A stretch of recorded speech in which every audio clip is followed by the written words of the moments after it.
Deus e peço aos irmãos que abram a palavra da Bíblia no livro do Apocalipse. Nós vamos ler o capítulo 5, a partir do capítulo 5,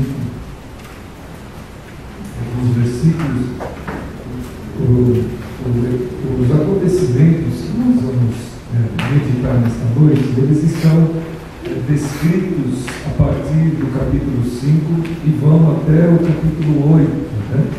Então nós não vamos ler todos os capítulos de forma integral, mas eu peço que os irmãos façam esta leitura, seja motivado por esta reflexão, seja motivado por curiosidade, né, de conhecer um pouco mais esse assunto que nós estaremos partilhando nesta hora, seja porque o Espírito de Deus está tocando o seu coração para que você possa conhecer um pouco mais a sua revelação.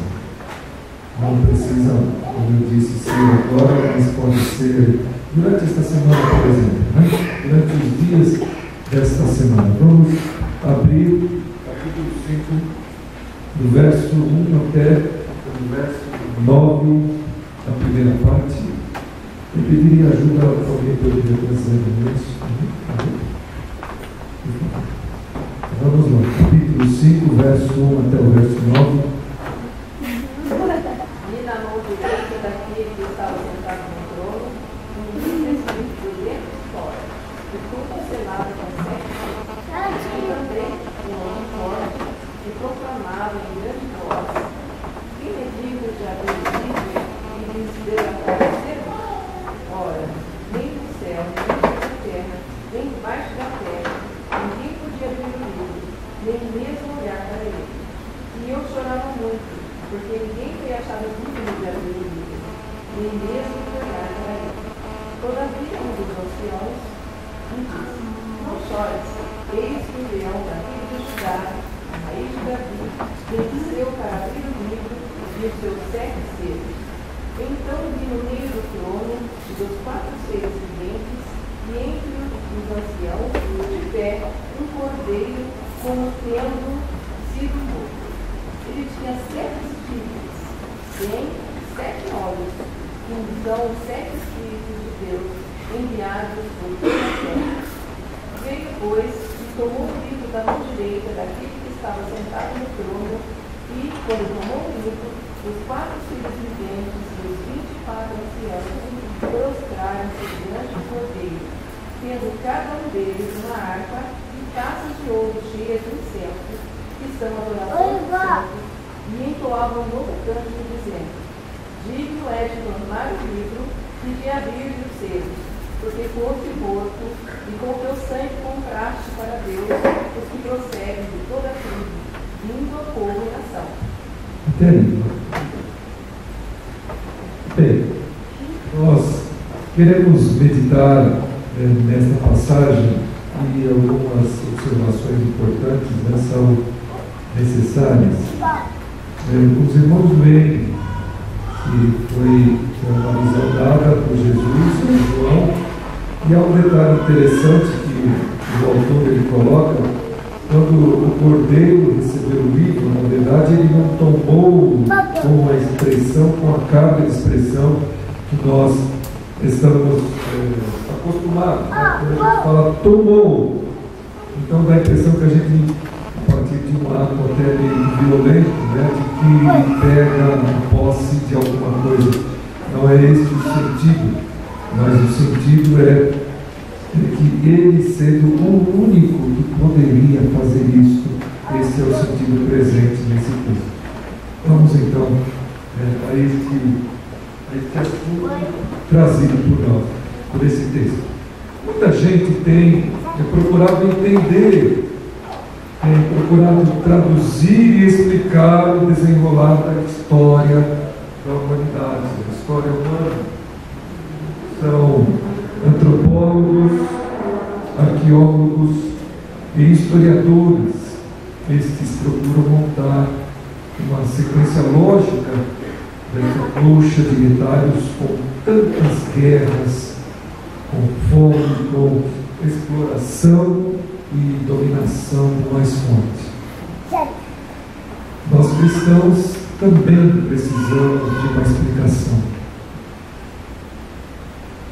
Nós precisamos daquele que é o Senhor da história, como diz o texto, o único que teve a condição de ler este livro, este rolo selado por dentro e por fora. Este é o livro da história. Se nós quisermos entender o sentido dos problemas que assolam a humanidade, é preciso que nós nos dediquemos mais à leitura, por exemplo, de um texto como este. Esse é o convite que nós temos feito, colocado à disposição dos irmãos, nestes dias em que estamos meditando a carta, o texto do Apocalipse. Assim sendo, ao contemplarmos os 7 selos do livro do Apocalipse, estaremos percebendo o desenrolar e a explicação da história da humanidade, segundo o governo de Deus. Cristo, o Cordeiro, é o único que foi achado digno de tomar o livro da mão de Deus Pai e abri-lo, bem como romper, abrir os seus, descortinando assim a história humana, mostrando o seu destino, salvação ou perdição. O Cordeiro começa a abrir os selos e revelar seus segredos, o conteúdo para os quais o convite se faz: vem e vê. Então nós vamos observar isso, por exemplo, no capítulo 6, versículo 1. Vi quando o Cordeiro quebrou o primeiro dos 7 selos, e ouvi um dos 4 seres viventes dizendo, como se fosse som de trovão: venha. Versículo de número 3. Quando o Cordeiro quebrou o segundo selo, ouvi o segundo ser vivente dizendo: venha. Versículo 5. Quando o Cordeiro quebrou o terceiro selo, ouvi o terceiro ser vivente dizer: venha. Quando o Cordeiro quebrou o 4º selo, verso 7, ouvi a voz do 4º ser vivente dizendo: venha. Na verdade, venha e veja. Versículo 8. Quando o Cordeiro quebrou o 5º selo, vi debaixo do altar as almas daqueles que tinham sido mortos por causa da palavra de Deus e por causa do testemunho que deram. Clamaram com voz forte, dizendo: até quando, ó soberano Senhor? Versículo 12. Vi quando o Cordeiro quebrou o 6º selo. Veja, irmãos, é interessante esse desenrolar, essa sequência de acontecimentos. O capítulo 5, lido pela nossa irmã, destaca que João chorou porque não encontrou, não havia pessoa que pudesse descortinar o segredo, abrir o livro, dizer para ele o que aquilo representava. A partir da abertura de cada selo, o convite está sendo feito: venha ver, venha ver. Mas esse último que nós colocamos para os irmãos, o 6º selo, ele já está disposto. Vi quando o Cordeiro quebrou. Prestaram atenção nisso? Isso quer dizer que há uma disposição que precisava ser despertada dentro do coração dessa pessoa, porque ela estava envolvida com as preocupações, com os temores, com os receios, com os medos. Então ele não tinha olhar para perceber aquilo que Deus quer mostrar. Deus queria que ele conhecesse, porque ele deveria compartilhar com as pessoas. Então isso é algo muito interessante. À medida que os selos vão sendo abertos, vão aparecendo os atos do julgamento de Deus sobre a criação caída. Este julgamento não é o julgamento final, aquele que nós sabemos que vai acontecer, que é no fim da história, mas preliminar. Deus, ao longo da história, foi manifestando o seu julgamento, assim como foi manifestando a sua salvação também. Quantas alianças você se recorda que as Escrituras apresentam para nós de Deus realizando com o homem?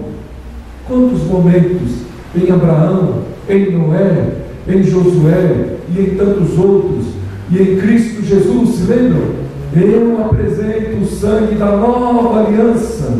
Lembram-se disso?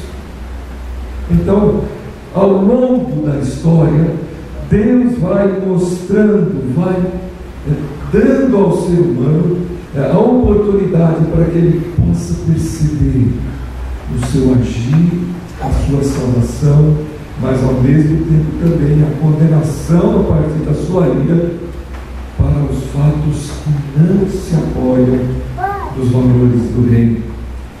Os céus são abertos do céu e fatos vão acontecendo na terra. Do céu o Cordeiro governa todo o universo. Posto isso, então, vejamos a abertura destes selos e consequentemente seus efeitos. Quero lembrar aos irmãos que aqui nós faremos basicamente uma reflexão muito rápida, uma síntese. É importante que os irmãos tentem fazer isso com mais tempo, com dedicação. Vamos lá, o primeiro selo, versículos 1 e 2. O primeiro selo que é aberto, para ele, para a compreensão, há estudiosos que entendem que a abertura deste selo revela a força da proclamação do Evangelho no mundo, pois ela tem acontecido apesar dos pesares, apesar das lutas e dificuldades em todos os aspectos, das perseguições, das mortes e das tentativas dos poderosos da terra em mandar para dentro do porão a igreja, impedindo-a de professar a sua fé em Cristo e realizar sua missão. Ela tem sido vitoriosa. Então, por isso, algumas pessoas entendem que a abertura deste selo na história revela a proclamação do Evangelho, porque ele diz assim, versículo 2, capítulo 6: Vi então, e eis um cavalo branco, o seu cavalo tinha um arco, e foi-lhe dada uma coroa, e ele saiu vencendo para vencer. Então, a partir dos símbolos presentes aqui nesse versículo, alguns estudiosos que o identificam desta maneira. Mas também há outra compreensão, e eu queria partilhar com os irmãos essa compreensão, porque pessoalmente vejo, apesar de não ser mentirosa essa compreensão que acabamos de citar, mas eu vejo muita edificação na forma com que a gente percebe as coisas. Para outros, esse selo revela que a mola propulsora das conquistas da história humana chama-se ganância. E ele saiu vencendo para vencer. O cavaleiro que monta o primeiro cavalo possui uma arma de guerra. É, portanto, e naturalmente uma força negativa. É a representatividade da ganância na história. Não se dá por satisfeita com as vitórias alcançadas, sempre quer mais e mais. Com isso, Jesus nos alerta que abramos os olhos e descobramos que na origem de todas as relações sociais está-se a cobiça e o desejo de dominar. Muito sério isso, não é isso, irmão? Vamos para o segundo selo, versos 3 e 4. O segundo selo que é aberto revela que a história humana não está manchada, revela que a história humana está manchada de vermelho pelo sangue dos homens e mulheres. Vejam lá, quando foi dada a oportunidade de ver o segundo selo sendo aberto e o convite venha, saiu outro cavalo que era vermelho, e ao seu cavaleiro foi dado o poder para tirar a paz da terra e fazer com que os homens matassem uns aos outros também, e foi dada uma grande espada. Então nós podemos atentar, queridos irmãos, nesse grande ato que a história apresenta. O cavaleiro tem na sua mão uma grande espada, símbolo da violência que cada vez mais aumenta, cresce e assusta somos cada vez mais. Vejam como nós receamos pelo futuro dos nossos filhos, como nós estamos sempre preocupados com eles, devido a esse grande volume de violência que assola a face da terra. Nos dias do Novo Testamento, a espada era a arma dos romanos. Por meio dela, o imperialismo romano impunha a paz no mundo. A paz romana era uma paz de cemitério. Ninguém poderia se opor, que corria o risco de perder a vida. O Apocalipse faz uma crítica feroz à paz romana, afirmando: foi-lhe dado o poder de tirar a paz da terra. O mais interessante é que a violência vem logo em seguida a ganância, para aqueles que compreendem o primeiro selo dessa forma. Ou seja, a violência é filha da ganância.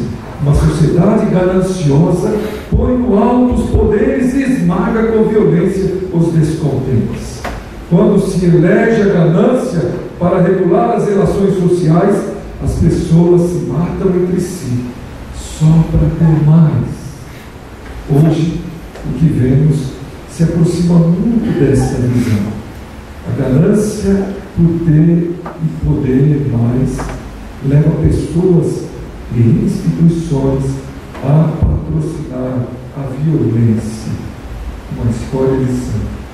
É o segundo selo. Terceiro selo, uma história de escassez. Versos 5 e 6. A partir de referências como pesos e medidas, salários e preços, a terceira visão descreve uma situação econômica que não é exatamente aquela da fome, mas não exatamente a daquela que as pessoas têm fome, mas sim a de escassez. Vejam lá, terceiro selo. Então olhei e eis um cavalo preto e o seu cavaleiro com uma balança na mão, e ouvi o que parecia uma voz no meio dos 4 seres viventes dizendo: uma medida de trigo por 1 denário, 3 medidas de cevada por 1 denário, não danifique o azeite e o vinho. Não se trata, nesse caso, queridos irmãos, somente da fome, mas da escassez. A Bíblia, na versão da linguagem de hoje, expressa melhor esse versículo, oferecendo uma compreensão mais ampla. Medida de trigo pelo pagamento de um dia inteiro de trabalho e de 3 medidas de cevada pelo pagamento também de um dia inteiro de trabalho. Esse terceiro cavalo esvazia o bolso do povo. É um arroxo sobre quem trabalha e não tem como defender a vida. Trabalha-se um dia por 1 quilo de farinha. A ganância gera violência e esta provoca a exploração econômica. A farinha de trigo e a cevada eram a base da comida do povo, porém, ninguém danifica o óleo e o vinho, que como pratos finos estão com fartura na mesa de regalados, na mesa regalada de algumas pessoas ou de alguns poucos. A escassez é para o trabalhador que luta e precisa a cada dia abaixar seu padrão de vida devido à escassez e à limitação ou diminuição do seu poder aquisitivo. Prestem atenção, irmãos, a tudo isso que nós estamos meditando, porque nós precisamos olhar de uma forma melhor o que as Escrituras revelam para nós. Às vezes são situações que nós simplesmente descartamos do nosso dia a dia, da nossa atenção. À medida que João participava do sofrimento das pessoas do seu tempo, como lá no capítulo 1, os irmãos se lembram, nós comentamos aqui, eu sou João, conservo seu, que passo na ilha de Patmos e sofro por amor do testemunho. Então, esta situação trouxe para ele um certo embaraço, como eu não tenho forças, eu não sei o que fazer, eu não tenho como mudar, eu me vejo de mãos atadas e não tenho nenhum tipo de ação. E esse tipo de postura, esse tipo de comportamento desembocou justamente na dificuldade que ele teve diante do livro da história. Quando ele não achava que pudesse abrir o livro, e ele simplesmente se colocou em prantos. Ele simplesmente se colocou como alguém talvez vencido, abatido, como alguém que não tivesse esperança. Então vem o anjo e diz para ele: venha e veja. Venha e veja.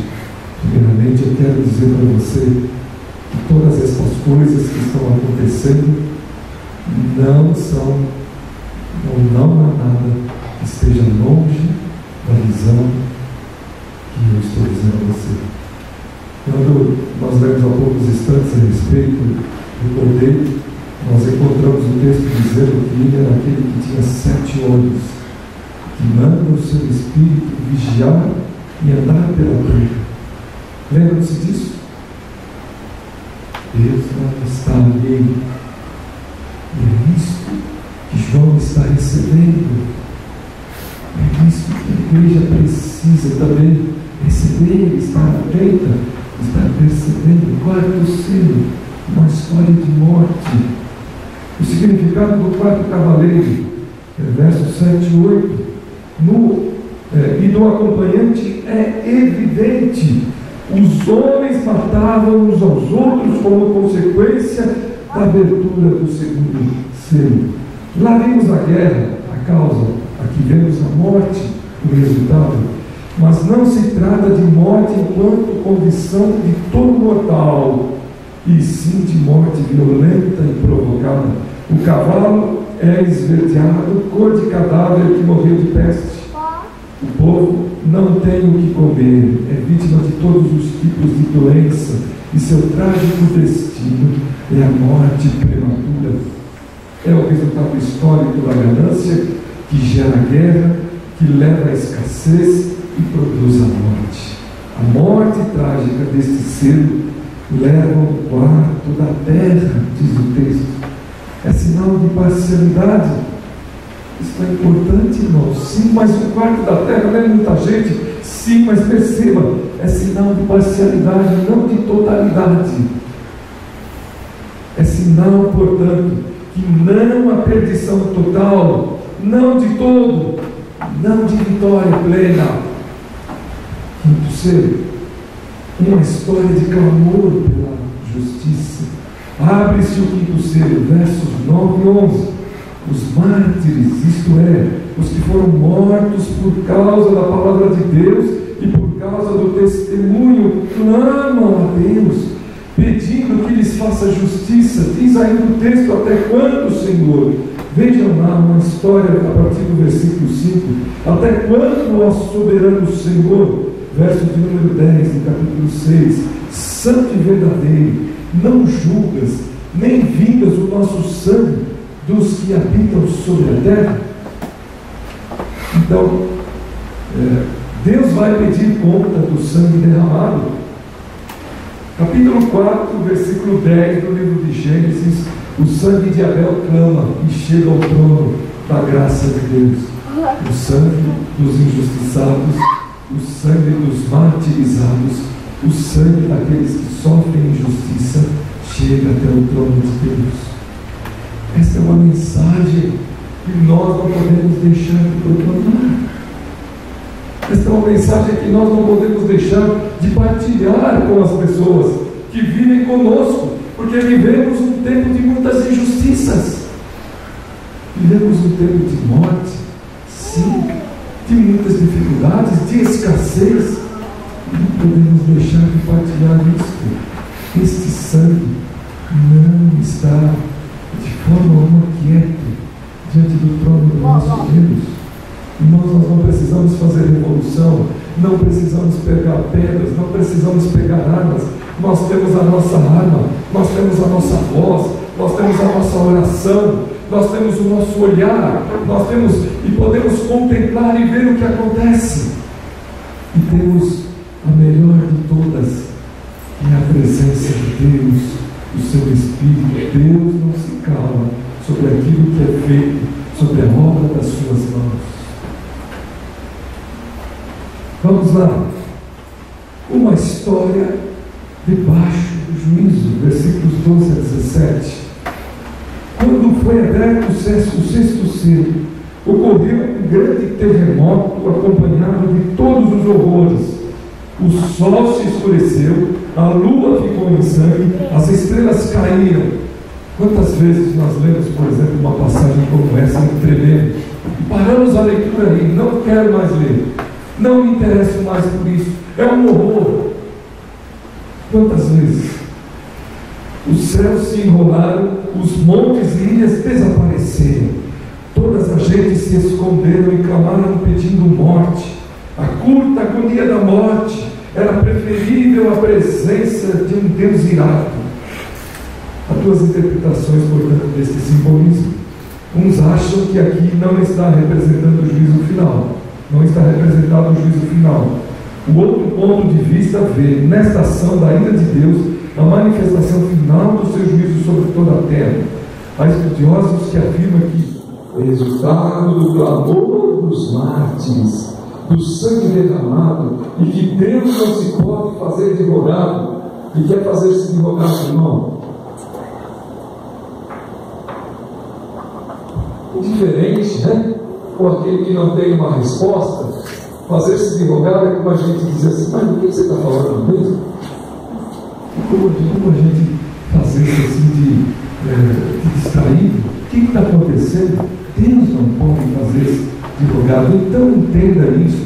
Quando coisas assim acontecem sobre a face da terra, não jogue a culpa dizendo: o Senhor é mau, mas diga, pense no seu coração que tudo isso representa o descontentamento de Deus diante de um mundo de coisas que não agradam a Ele, e que muitas vezes nós somos parte também, nós somos participantes também.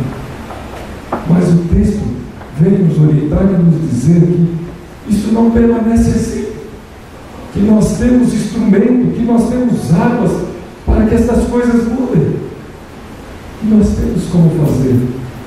Vejam que nós lembramos aqui do Vladimir, pessoas que se preocupam em falar desse Deus grandioso, que é Senhor de todas as coisas. Nós temos esse compromisso com aqueles que estão perto de nós. Essa é a nossa arma.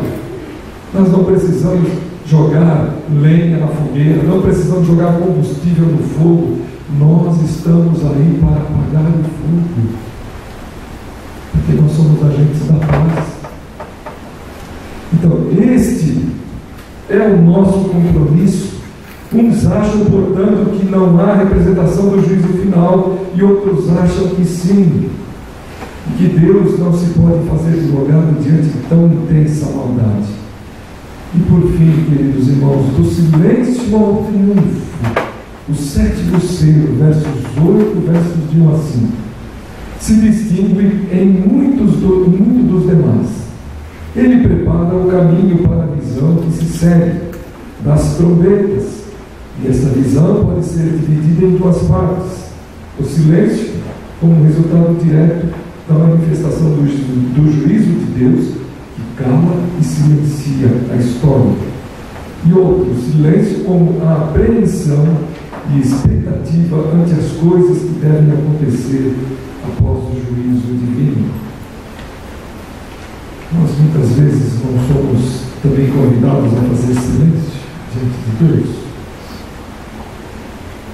A segunda parte da visão do selo destina-se a um grande acontecimento.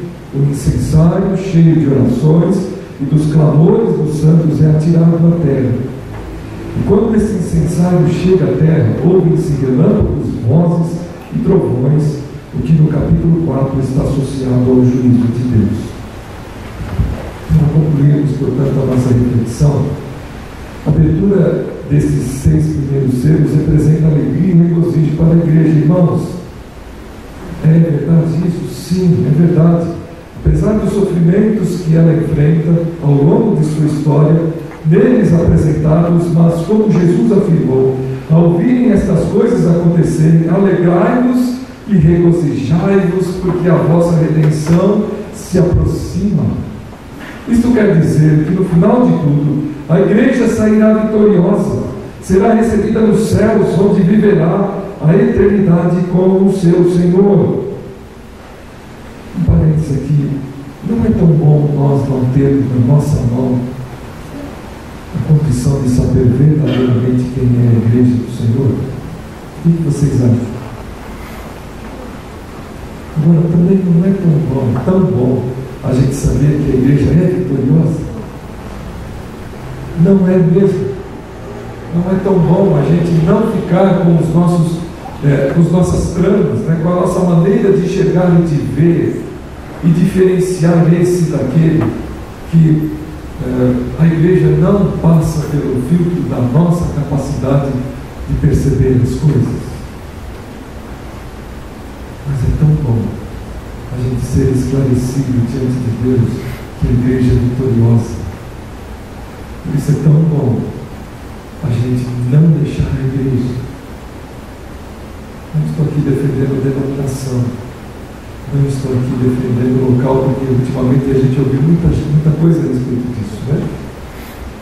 Mas é importante que no seu coração você assuma esse compromisso com a igreja, que você assuma o seu compromisso com Jesus Cristo, o Senhor da igreja.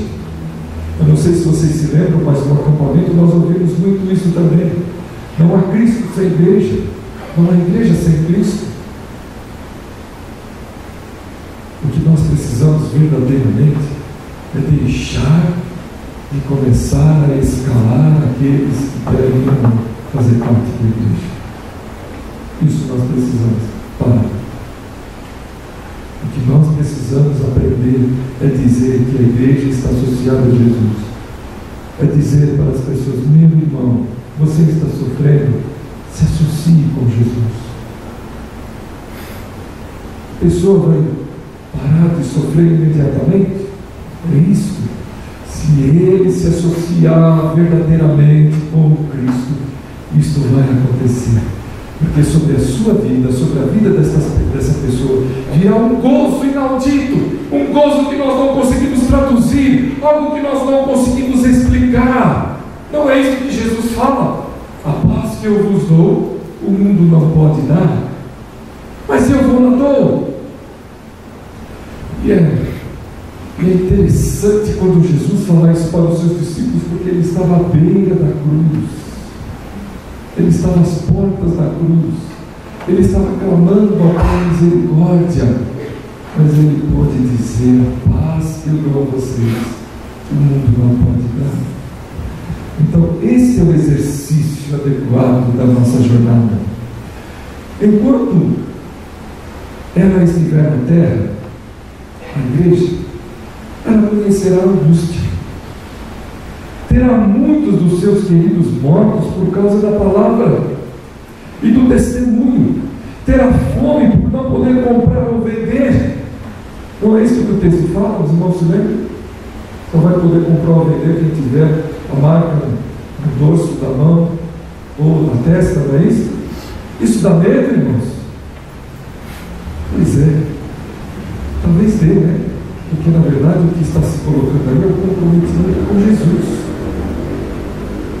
Então, ela terá angústias, ela sofrerá por não poder comprar ou vender, ou por causa da carestia, mas ela triunfará. Triunfará porque o seu Senhor triunfou. Triunfará porque foi revestida do poder de Cristo. Triunfará porque sobre ela repousa a promessa de Cristo: eu venci o mundo, assim como eu venci e me sentei com o Pai em seu trono. Ao vencedor será concedido sentar-se comigo no seu trono. Portanto, a mensagem de abertura dos selos é de conforto e consolo para a igreja sofrida e perseguida pelo mundo. Cabe a ela esperar com fé, pois a sua redenção é certa. Ao olharmos a história como olhar no governo de Deus, vemos uma história de tragédia, de injustiça, de injustiças, de ganância que assolam a criação, exploram as criaturas e deformam os relacionamentos. Só mesmo uma intervenção de Deus pode reverter e transformar este quadro.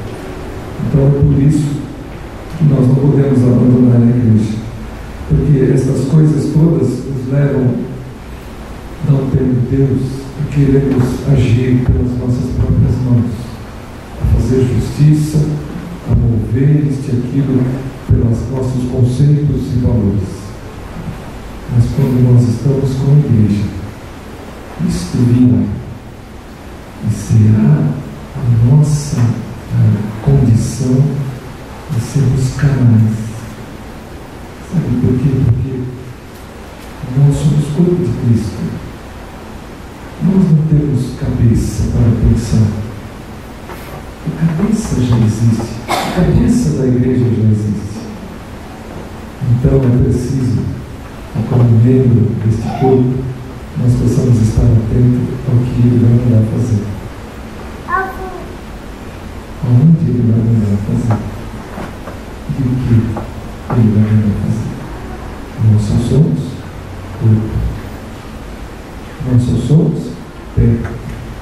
Nós só somos dedo. Nós só somos braços. Nós só somos pernas. Não somos cabeça. A cabeça é Cristo. E Ele é vitorioso. E o seu corpo também. Deus os abençoe, irmãos. Estudem o Apocalipse. Vão ler e venham depois para a gente debater. O Eduardo está provocando a gente todas as manhãs aqui. Tudo não dá, né? Mas durante a escola bíblica, nós temos espaço para isso. E eu creio que nós temos espaço para isso também em outros momentos, porque somos corpo de Cristo, igreja do Senhor. Que Deus assim nos abençoe. E que a alegria dar de si para a vida da igreja cresça cada vez mais dentro de nós. Vamos começar a praticar isso? Os irmãos estão vendo aqui um gasofilácio, né? Alguns já tiveram a iniciativa de vir aqui à frente. Glória a Deus, não precisou ninguém mandar. Glória a Deus, já fez isso. Já assumiu esse compromisso. Isso é um símbolo precioso. Tem dentro de si. Isso aqui não é meu, isso pertence ao Senhor. E aquilo que Ele quer que seja feito. Mas agora, então, oficialmente, se você está pronto, para que você não fique confuso, tenha à frente a sua contribuição, o seu depósito, e agradeça ao Senhor, e confesse, diga nesse instante: Senhor, eu não sou dono da minha vida, eu estou trazendo a Ti um pouco daquilo que eu recebi, eu ganhei de alguma maneira, mas é Teu, assim como é Teu a minha mente, o meu coração, o meu viver. Faça o que o Senhor quiser. Enquanto cantamos.